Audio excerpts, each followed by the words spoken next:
Before you scroll away from this video, if you want to know how I transformed this closure and this entire wig into something looking like this, then you need to stick to this video. Mind you, this hair was layered, so I'm going to give you step by step on how I transformed the hair to what you saw earlier.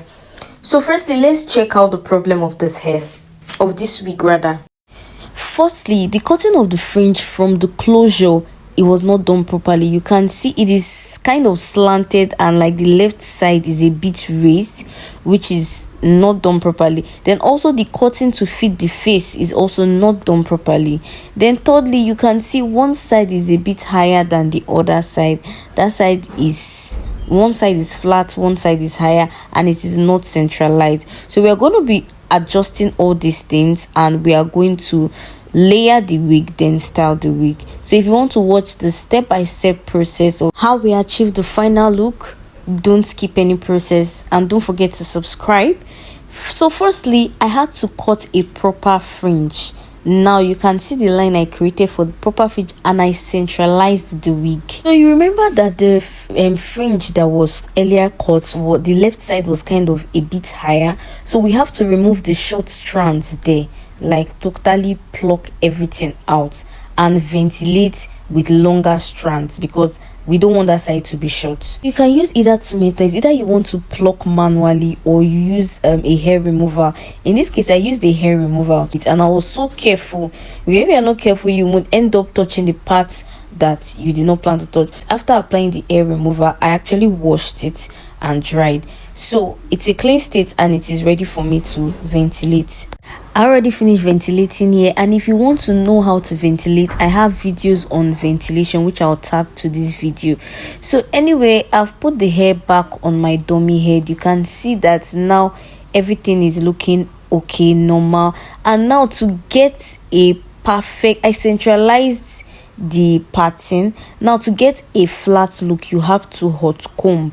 If you want to learn how to hot comb, I have a video on how to hot comb your closure. So it's just to make everything lay flat, and look at how it's looking like a clean state. So from like this, now we can now be able to layer the hair and style. And if you notice the way I ventilated, it was not even obvious that anything happened there. So you want videos on ventilation, it will be in the description box below. So let's go into layering the wig. We'll need pins for this process. Okay, so the kind of layering we'll be doing on this wig is a side flip method of layering. So we're just going to be working on the both sides of the wig, not an intense layering. That is, we are not layering the whole wig. So we are going to, whenever you want to layer, whatever kind of layering, you have to section your wig. You have to section the side of the face and the back. So you're going to section your wigs into like 3 different portions, something like this. So you're going to cut from the beginning, from the top of the head where the center part is, to the ear axis, and you cut out a segment and hold it with your pin. So the other part of the hair, you hold it with pins, so that two of them don't get to come together. So you do the same thing you did at the right side to the left side. Ensure it's the cutting is kind of slant, like it is straight but slants to the ear axis. Okay, so that's what you're doing. Then you're still going to hold with your pin and hold the other side with the pin. So this is how it should look like. Now after holding each segment with your pin, you have to make sure that the sides you brought out are of equal thickness. You have to like measure them with the feeling of your hand. One should not be thicker than the other. If not, you have to readjust. You have to open it and adjust it again. Now we're going to be going in with layering the wig.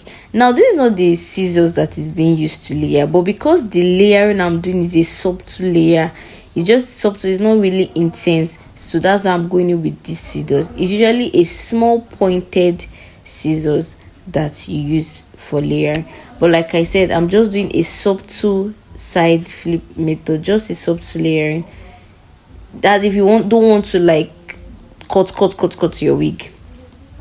So this is the best method. So first thing you're going to do is detangling the section you want to work with. And you don't really necessarily need to wet the hair because of the kind of layering you're doing. This particular layer, like I said, is a subtle layer, it's not intense.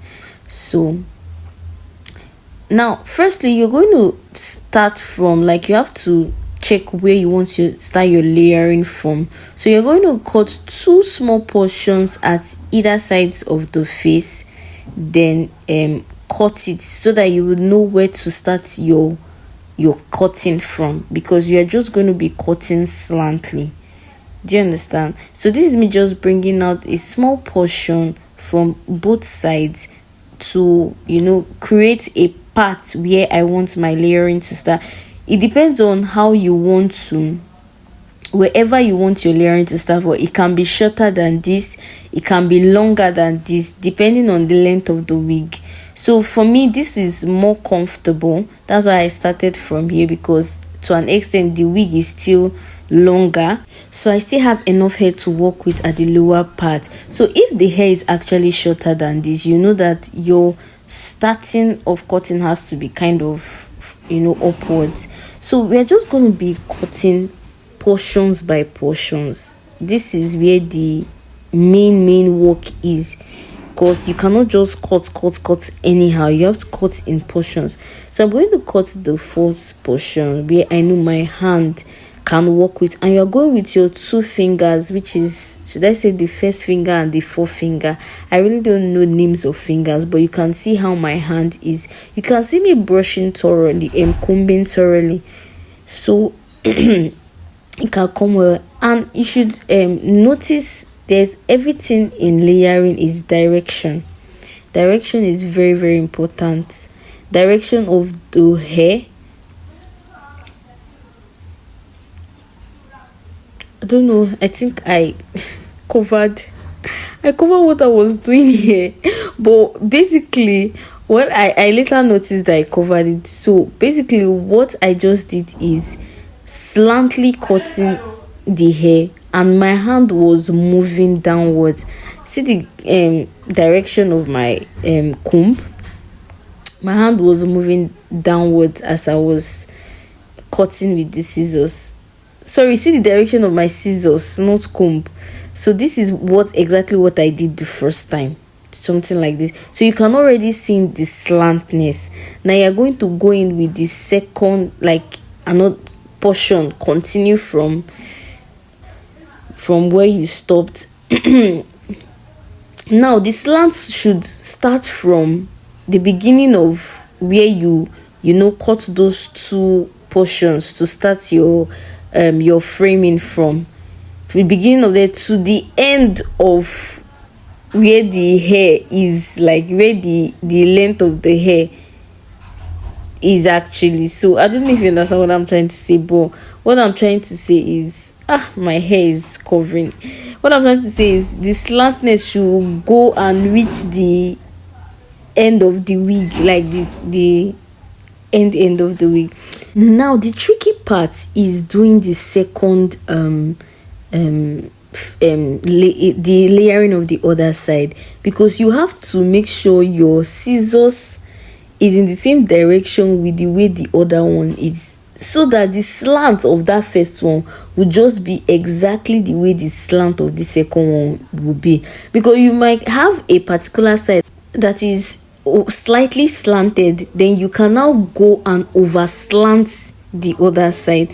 So you just have to be careful. That is why I would really advise you to work with the side that is a bit not that like, how will I put it, should I say, not 100% easy to get first, so that you can easily watch how the slant goes, so that you can easily repeat it on the second side. Now you can see, this is what I'm trying to say. You can see the left side actually is over slanted then the right side is slightly slanted. So this is what I'm trying to say. So all you now need to do is, it is better you can easily adjust than over slanting it. So now it is just for me to adjust what I'm doing to make it, you know, uniform. Because if I had over slanted this part, it would have been worse. I'll now have to over slant the other one. Meanwhile, the first one was already perfectly slanted. So this is just me working on the second part. And if you notice, please check very, you can see I am working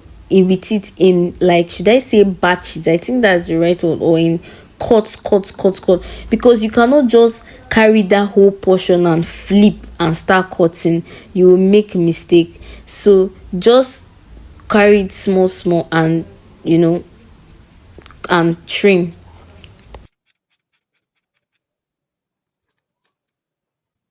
So I'm also using my hand to gauge the both sides where I have slanted, like close to the end, to see if they are, you know, the same like the same thickness. Because if they are not the same, one will flip more than the other. So at this time, I'll just check in to see if I'm satisfied with the cutting. So note, you cannot 100% get it to be equal, but let them look at least alike, because once you style, one side may become more flipped than the other, and that's not what you want to achieve. All right, so now, yes, I've gotten exactly what I want, and I'm just going to do the back. Like I told you, that it's a subtle layer and we are concentrating on the side. So the back is not going to be layered like intensely. We are just going to make a blunt cut at the end of the wig. That is just what we want to do, a blunt cut. Now this is to reduce to make to, how will I put it, to make sure the end looks weighty and not how will I put it, tiny. We want the end to be thick, so that once you curl and you comb out, the outcome comes out better than when it has this like tiny ends. So I'm just going to cut everything equal. To be really honest, I won't advise you to use a clipper because you are cutting everything to be equal, because we still need that feathery, should I say that slightly feathery look that scissors gives. So it's better you go in with the scissors, and once you trim equally, don't forget to also bend the head so that the excesses that will come out after bending the dummy head, those tiny excesses that will come out, you have to trim it.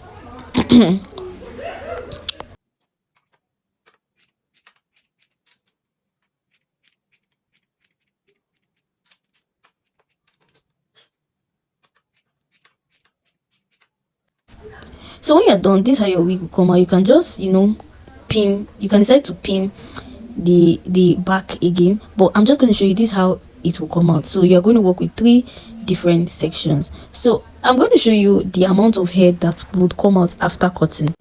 Now this is very subtle layer, like I said, and this is the amount of hair that came out. You have to be generous with your cutting to achieve whatever you want. So I'm going to pause this video here, and we are going to continue in the part 2, because I can't explain everything in one video. So in the part 2, we are going into styling the wig and the after styling to get the layered look. So see you in my next video. Do not forget to subscribe, do not forget to like, and forget to share. Thank you. See you in my next video. Bye.